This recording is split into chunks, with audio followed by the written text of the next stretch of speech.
After last year's disappointing SmackDown vs. Raw, THQ has really come back to the plate with something a lot stronger this year. WWE SmackDown vs. Raw 2006 is pretty much the ultimate wrestling game for this generation. It does what No Mercy did several years ago and takes everything you knew about wrestling and moves it up to 11. One of the reasons that SmackDown is so good this year is because it's taking a lot of the familiar features and adding things to them that they didn't have before. At the top of the list, of course, is the brand new momentum system, which makes the matches play out a lot more realistically. In the past, if you remember, you could walk up to a guy and literally perform the same move on him over and over again. Only this year, you actually have to be mindful of what you're doing, otherwise the crowd won't get into it as much, and you won't be able to build up your SmackDown meter for a finisher. And it's because of this feature that the game doesn't feel as methodical or kind of pre-planned like it used to. In the past, if you remember, if you perform the same move over and over again, that it would get boring pretty quick, and the only thing you'd have to do is learn a couple of money moves and put your opponent away and be done with it. This year, if you don't do the right amount of moves in the right order, the crowd won't get behind you, and the next thing you know, you have zero momentum and the guy's coming back kicking your ass. That's a cool feature. More important than the momentum system, though, is the brand new stamina meter. I've been asking for this in a wrestling game for years, and they finally did it.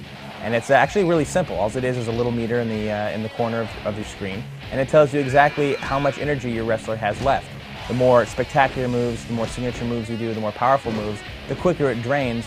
And you have to be mindful of this, just like you do your momentum, otherwise you guys are going to run out of gas, and before you know it, your opponent's on his way back to another comeback. There are a couple of other new features this year that I really like as well. The new reversal system, for instance, is really fun because you can actually, for the first time ever, actually chain your defensive moves one after another. So in the past, if you remember, you could counter something, you'd only have to do it once. This time you can do it up to 3 times, and it makes it feel like a real wrestling match, just like the other new stuff does. There's also a power Irish whip that works a lot like a Tekken throw, and you press triangle and circle together. But instead of just throwing a guy into a turnbuckle or into the ropes, he'll actually fly over them or do more damage to his back. This really adds a lot of strategy to how you approach a guy in terms of the Irish whip, because if you remember in the past, it was a lot easier just to keep throwing the guy back and forth and nailing him with some clotheslines or some punches. And now you have to be mindful of that because it doesn't do as much damage as it used to. I'm also a big fan of the brand new sleeper hold system. This is something I couldn't believe they didn't have in the game before. And it's actually a really simple mechanic that allows you to walk up behind a guy and get him in a sleeper choke and basically give him the count of 3 to see if he can escape. It works on a very easy 3-point meter system where you can have an escape or reversal, and if you time it just right, you'll get out of the hold. If not, you're put out for the count, and the next thing you know, you've lost the match. But the gameplay isn't the only area where SmackDown vs. Raw 2006 has improved. It's also really added a lot to its game modes. First and foremost, the mode that everyone's talking about is the GM mode, which is actually a very cool little feature that borrows a lot from the 2K and Madden games, in that it allows you to create your own WWE, manage your own show, and see who can get the highest ratings over the course of a year. Of course, the only problem with this for kind of the more visceral players out there is that it's really text-based, and although you can jump in and play any match that you might set up, you can't watch the promos or watch storylines the same that you can in season mode. Still, despite its limitations, it's a nice feature to have, and it'll be really interesting to see what they can do next year to build on this very simplistic but very cool little side feature. But since I mentioned the season mode, I might as well tell you about it. It's actually quite a bit different this year.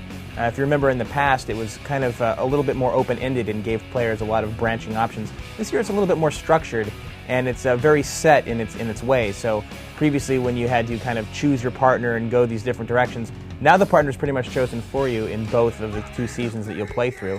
And it actually works in a lot of ways because the wrestlers are giving better performances in their voiceovers, and you feel like you're in the middle of a WWE television show as opposed to the past when it just felt like the same storyline recycled over and over again. Of course, you run into the problem that comes with that in that because it's structured and because it's the same storyline with very few differences, it's going to feel old probably after only the 2nd season. And I was also a little disappointed that you can only import 1 created character at a time as opposed to the past when you could do several. But there's a whole lot more to the game than just a season mode. The Buried Alive match, for instance, is something that gamers have been asking for since Know Your Role way back when. And the Barroom Brawl is actually a much better version of the backstage brawls from last year. In a way, I'm almost thankful that our video reviews can't be too long, because there's actually so much more stuff to talk about in this game that it would probably take me all day to explain it to you. So the best way for me to sum up is just to tell you that WWE SmackDown vs. Raw 2006 is easily the best wrestling game you can pick up on the PlayStation 2 right now, and is definitely one of the best wrestling games ever made, and I don't think there's any other way to convince you to buy it than that.